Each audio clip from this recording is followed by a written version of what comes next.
ഈ ലോകത്ത് ഏലിയൻസ് ഉണ്ടാകാമെന്ന് വിശ്വസിക്കുന്ന നിങ്ങൾക്കായിട്ടൊരു കാര്യം പറയട്ടെ. കോടിക്കണക്കിന് വർഷങ്ങൾക്ക് മുമ്പ് ഒരുപാട് ലൈറ്റ് ഇയേഴ്സ് ദൂരെ നിന്ന് കുറച്ച് ഏലിയൻസ് യാത്രയാവുകയാണ്. കുറേ പ്ലാനറ്റ്സിൽ നിന്ന് റിസോഴ്സുകൾ യൂസ് ചെയ്യുന്ന ഇവർ ഏറ്റവും നല്ലൊരു കണ്ടക്ടർ മെറ്റീരിയലിന് വേണ്ടിയിട്ടാണ് അന്ന് യാത്രയാവുന്നത്. യാത്ര ചെയ്ത് ദൂരെ നമ്മുടെ സോളാർ സിസ്റ്റത്തിൽ നിന്ന് ഒരു ബ്ലൂ പ്ലാനറ്റ് അവർ കണ്ടെത്തി. അവിടെ വന്ന് മൈൻ ചെയ്തപ്പോൾ അവർക്ക് ഏറ്റവും നല്ലൊരു കണ്ടക്ടർ മെറ്റീരിയൽ കണ്ടെത്തുകയും ചെയ്തു. ഇപ്പോഴും പല പ്രോസസ്സേഴ്സിലും സർക്യൂട്ടുകളിലും ഏറ്റവും നല്ല കണ്ടക്ടേഴ്സായിട്ട് യൂസ് ചെയ്യുന്ന ഗോൾഡ് ആയിരുന്നു അത്.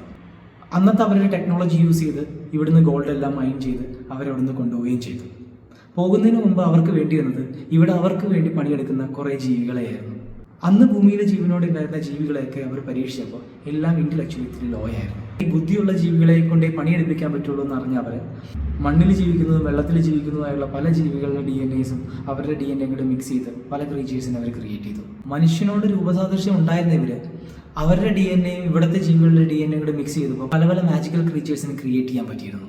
എന്നാൽ അതിൽ പലതും തന്നെ കാലഘട്ടം നീങ്ങുന്തോറും ചത്തൊടുങ്ങുന്ന അവർക്ക് തന്നെ അറിയായിരുന്നു. അതിലൊരെണ്ണം മാത്രം സ്റ്റേബിളായിട്ട് കാലഘട്ടത്തിനനുസരിച്ച് ഇവല്യൂഷൻ സംഭവിക്കുമെന്ന് മനസ്സിലാക്കി. അത് മങ്കീസിൻ്റെ DNAയും അവരുടെ DNAയും കൂടെ മിക്സ് ചെയ്ത് ക്രിയേറ്റ് ചെയ്ത ജീവികളായിരുന്നു. അവർ യാത്ര പുറപ്പെട്ടു. ഇവിടുന്ന് കിട്ടിയ മെറ്റീരിയൽസ് എല്ലാം അവരുടെ പ്ലാനറ്റിൽ കൊണ്ടുവച്ച് വേഗം തന്നെ തിരിച്ചു വന്നു. ഇവർ പോയി തിരിച്ചു വരുന്ന സമയം കൊണ്ട് നമ്മുടെ ഭൂമിയിലെ ഗ്രാവിറ്റേഷൻ ഫോഴ്സ് കാരണം 10,000-കണക്കിന് വർഷങ്ങൾ നീങ്ങുകയും ചെയ്തു. കാലഘട്ടം നീങ്ങുന്നതിനനുസരിച്ച് ഈ ക്രീച്ചേഴ്സ് ഇവോൾവ് ആവുകയും ഇപ്പോൾ നമ്മൾ അറിയുന്ന ഹോമോസാപ്പിയൻസ് എന്ന രീതിയിലേക്ക് മാറുകയും ചെയ്തു.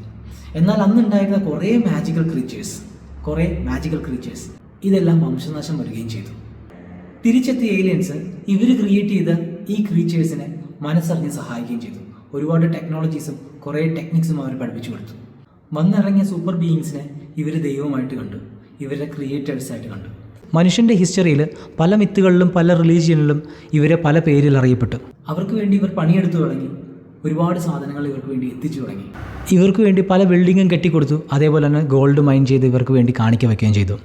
ഈ കാണിക്കയായി ലഭിച്ച ഗോൾഡും അവരെ കൊണ്ട് പണിയെടുപ്പിച്ച് നേടിയ എല്ലാ മെറ്റീരിയൽസും എടുത്ത് ഏലിയൻസ് പിന്നെയും യാത്രയായി. വേഗം തന്നെ എത്തിച്ച് തിരിച്ചു വരാനായിട്ട് തന്നെ. ആദ്യം സംഭവിച്ചതുപോലെ തന്നെ പിന്നെയും 10,000-കണക്കിന് വർഷങ്ങൾ മുന്നോട്ട് പോയി. ഇവല്യൂഷൻ്റെ ഭാഗമായിട്ട് മനുഷ്യൻ പിന്നെയും ബുദ്ധി വെച്ച് തുടങ്ങി. മനുഷ്യൻ്റേതല്ലാത്ത ഭൂമിയുടേതല്ലാത്ത രീതിയിലുള്ള സ്പീഡിലുള്ള ഒരു ഇവല്യൂഷൻ.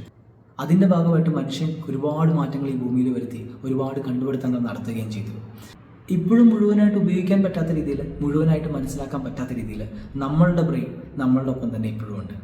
ഒരു ഏലിയൻ സംഭാവനയാണ് ഇത് എന്ന് മനസ്സിലാക്കാത്ത രീതിയിൽ തന്നെ ഇവിടുന്ന് കളക്ട് ചെയ്ത വസ്തുക്കളൊക്കെ എത്തിച്ച് തിരിച്ചു വരുന്ന ഏലിയൻസിന് വേണ്ടിയിട്ട് നമുക്ക് കാത്തിരിക്കാം. ഇതൊരു കഥയാണ്. നിങ്ങൾക്കെന്ത് തോന്നുന്നു?